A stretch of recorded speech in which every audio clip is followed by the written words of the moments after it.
Ryan. Hi, I'm Ryan. So I've been looking for ways to put my logo or kind of, engrave my brand onto the products I build for some time now, and have kind of, just put it off. I've been looking at brands, both the torch operated ones, which I, finally bought a torch the other day, it's still a grinding iron. Anyways, and the electric ones, and looked on Etsy, looked on Amazon, and just kind of avoided making a decision. One thing that never really occurred to me is I could do that with a laser engraver. A few weeks ago, the great folks at AlgoLaser reached out and asked if I'd be interested in trying out one of their lasers to see if it can work in my shop and see if it can work with my workflow. I ended up getting one of their smaller lasers, which, given my space constraints, I think is going to be absolutely perfect for me. It's a 10-watt laser. I'm going to go through a quick unboxing setup here and let you know my thoughts and how it works. My hope is to be able to use this for engraving my logo, as I mentioned, but also for cutting or even just laying out templates and some kind of more of the computer-aided stuff. I've never used a CNC. I've never used anything automated in the wood shop here. It's just all me and some tools and some good luck. But watch along. I'll let you know what I think, and if this is something I think you could benefit from, and let you know how it fits into my workflow. Here we go. So my laser came with a few accessories. I have to say, I think the single most important one that I got is this enclosure. It's big and it's kind of a cool system. It folds up, pretty small.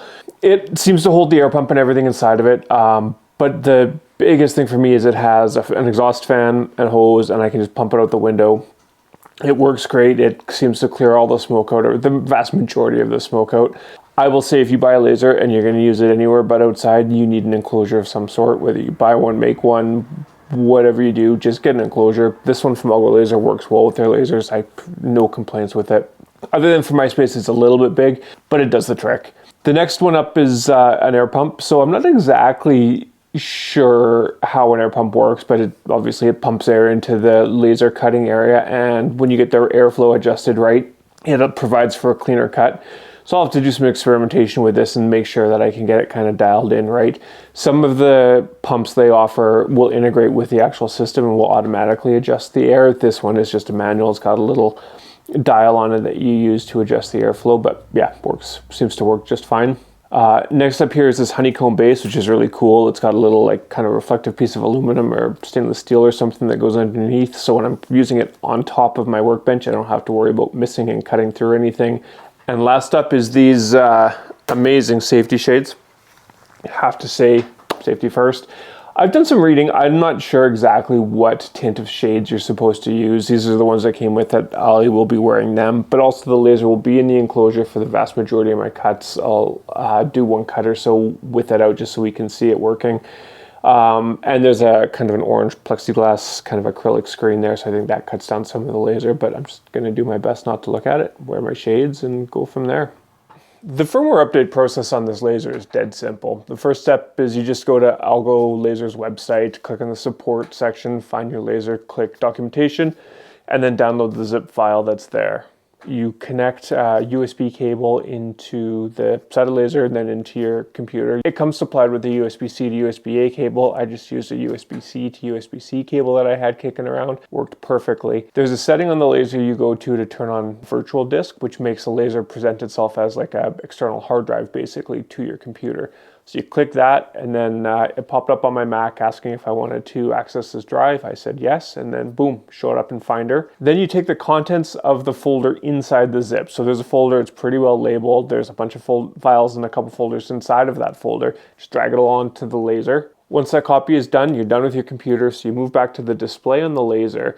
You click settings, go to the firmware update, it'll scan its files. Click update firmware, and then you just sit back and wait for a cool 45 seconds until the process is done. The laser reboots and the firmware is up to date. One of the cool things about the firmware update, other than I'm sure bug fixes or whatever they include in there, is they totally expand the library of pre-canned images you can burn. There's I think 54 now included. You just pick one, hit go, and it basically goes. I'll show you more about that in a second.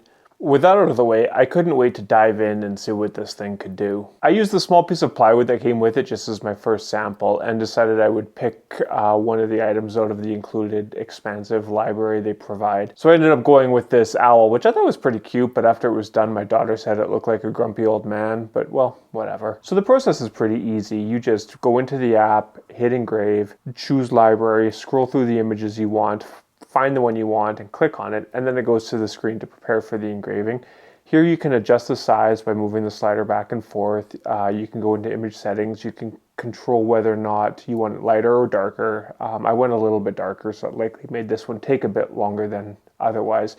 I think generally the defaults are pretty good. I just want to play with it a little bit. One thing that I found out after a little bit of trial and error with this is that there's this little button here that I'll circle in the app that allows you to have the laser trace out where it's going to be, so it's not cutting, it just shows you where the outside borders of the engraving are going to be. That's perfect, so you can make sure that lands right where you want on your piece of material and then adjust either in the app, or you can move the material as well to get it perfectly centered and aligned and straight and whatnot. And after that, when you have the image already, you just hit run and click through the prompts. It gives you a little bit of a warning to make sure you're paying attention, and there you go.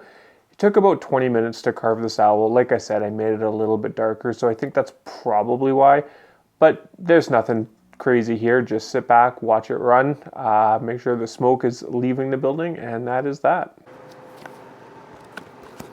Okay, so a couple things. I'm super impressed. I just wanted to grab the camera and just walk you through this. So the amount of smoke this thing puts out is unreal. I had some mad scrambles to put the enclosure over it and kind of screwed up my cuts. So reestablished it, set it back up, put the cover on.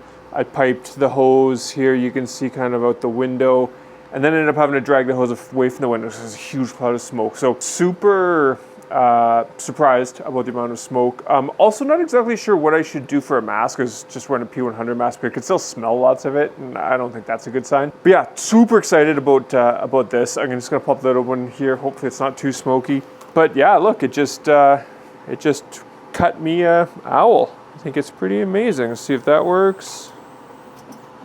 There you go. So you can see that there's some spatter around here. I'm pretty sure that's because I have the air pump set wrong. But yeah, I guess I just got a little bit of reading up to do on that. I really had no idea what I was doing. I read the manual through a whole install process super close up, and then I just decided I was just gonna go for it. So I just started hitting some buttons, went blip, and it just worked. Like, yeah, this is, I mean, I'm a technology guy, probably shouldn't be quite so surprised by this, but this is amazing. It just works. I think there's 54 different templates inside of their little template library after you update the firmware. Picking one's super easy. Once I figured out how to line it up, there's a little button on there. You can see it'll trace around the perimeter of the cut, which is super cool. And then, yeah, you can just see where it's going to cut, make sure your material's lined up in there. It's a laser, right? It's not a CNC, so there's no need for hold downs or clamps or anything. It just cuts away. Again, blown away. Shouldn't probably be, but so easy. Okay, so my son wanted to engrave a photo of or a picture of an Among Us character. So we went and browsed Google, just did an image search and found one, and I saved it on my phone into the Photos app. So to do this from the app is super easy. You just go here to Engraving, Album. So you can see here all my photos show up. You can choose whether or not you want all your photos to show up or just a portion. But right here, this first one is the one we want. Click Next. Okay, so when you go into here, you can see the coordinates that correspond to the markings on the rail that the laser rides on. So you move it to about where you think you have it inside the laser there, inside the grid. So I think I have this around 100, and we'll go 40. And then you click this button here. So you can see here, it's tracking out where it's gonna laser, and you can see I'm a little bit too big, so it's gonna extend past the wood on the deep end. Yeah, it looks like I need to make it a little bit smaller. So we'll just go like this, make it a little bit smaller. I need to push it up a little bit more, so we'll go to 120, and we need to be under 270, it looks like. So drag that down to 260, and we'll put it right there. And I'll push this button again and we'll see how we did. Would you look at that? Perfect. So then you can go into the image adjustment setting here and you can change the brightness, the contrast, the white threshold, a little bit darker.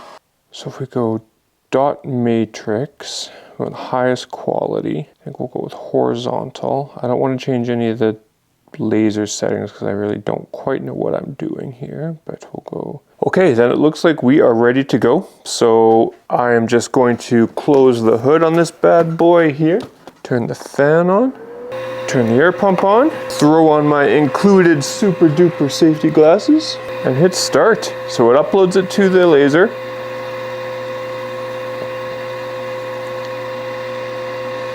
And then you hit run. Confirm. And then if we peek through the window here, I don't know how good this shot will turn out, but you can see it is in fact lasering. So I'm going to pay attention to the smoke in here. I got the enclosure a lot better rigged up, and we're just going to see now if all of the smoke is ejected out.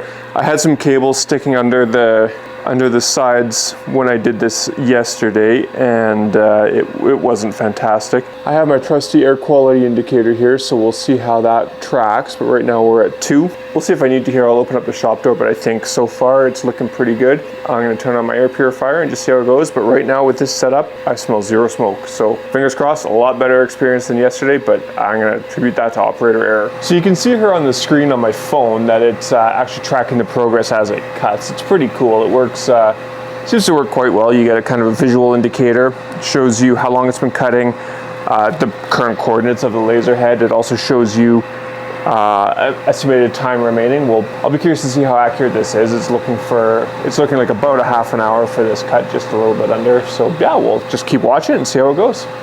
Now, one thing that's supposed to work on this is you're supposed to be able to hit the pause button here in the app, and it's supposed to pause, and then you're supposed to be able to restart it. And there we go. That is pretty cool. So if something went wrong, if a hose got in the way or whatever, you could easily pause it, go inside, fix it, and then restart it with no worries about safety or no issues anyway. That's pretty cool. Okay, let's see what we got here. And there we go. That's pretty good. I think it could be a bit darker, but you know what? I like it. I think there's just lots of experimenting you can do with the settings on these and with the amount you burn and whatnot. But yeah, I'm just gonna give it a quick sand here because I think that'll help with just some of the marking and sanding. I'm gonna rub a quick bit of little linseed oil on it. Just gonna hit this really lightly with 150 grit and see if that's... Got some of this linseed oil wax here, so we'll just put a little bit of this stuff on if I can.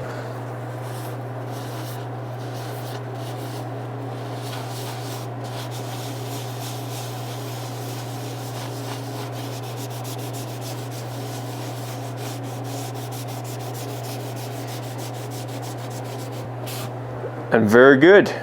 That is awesome.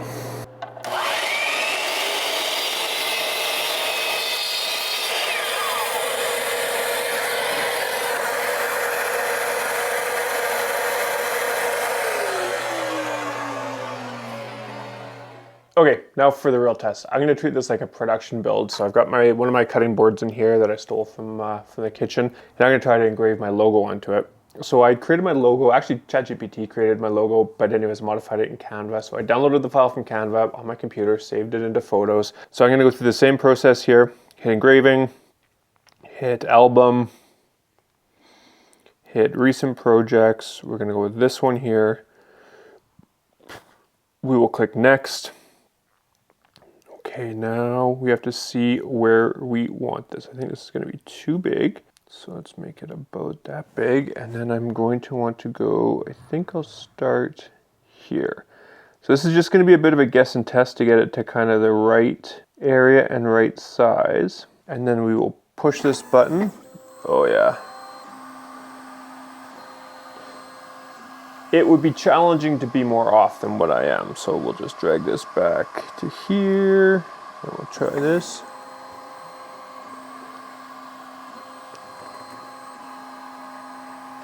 the size about right. Okay, that looks pretty good. So what I'm gonna do now is I'm just gonna check and make sure this is reasonably square. So we're just under 3 inches. And we are, okay, look at that, it's bang on. Okay, so we're square to the frame. We're lined up to the frame. I just wanna double check this one more time. Okay, alrighty. We'll close the hood and upload it.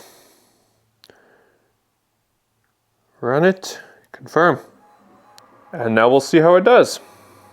Okay, let's see. So this took 2 minutes, less than 2 minutes to run. And there it is. Just gonna quickly hit this with a sander. This is just some orange mineral spirits, so I'll give this a quick wipe down here. I always use this Clapham's beeswax salable finish on my boards, so let me just bit on here. Don't want to fill the engraving with it, so I'll try to. And that is that. That, I don't know how close I can get here, but the quality on that is quite high. I have to say I'm very impressed. So that documents my experience with the laser here pretty well. I just wanted to give some kind of quick thoughts on what I think. So who should buy this? So I think anybody who's doing woodworking that needs to engrave anything, needs to cut out templates, doesn't have room for a CNC, this is a pretty cool tool. I know there's differences between diode lasers and CO2 lasers, and I think CO2 lasers open up some more opportunities for being able to cut through thicker materials, but that's not what I want to use this for. I want to be able to design templates so I don't have to worry about trying to trace them out by hand, and then I can cut them out on the bandsaw, sand them down. That'll work just fine for me. I want to use this to engrave my logo on my pieces, on door sides, drawer sides, cutting boards, whatever I'm making. I want to be able to just put my logo there and just have it kind of discreet and out of the way. So from that perspective, this will work fantastic for me. The simplicity of this tool is exceeded my expectations. It's really an easy tool to work with. I've done everything through the app. I know you can use it with Lightburn. I'm gonna play around with that in the future and maybe do some more advanced shapes and probably use that for templates. But from just from the perspective of buying this, taking half an hour to set it up, updating the firmware and using the app, you could not find an easier tool to work with. It's great. I'm a complete beginner to this, so if I can figure this stuff out in the course of a half a day and engrave some stuff for my kids, make some ornaments for trees, and then just use it as something that kind of works and fits into my workflow, I think that this is a good tool for anybody who's new to this kind of automated manufacturing. There's a whole slew of other opportunities here to spend money on new tools, but as a first step in, this is great. AlgoLaser is great. The interface is awesome. I couldn't say that I could be happier.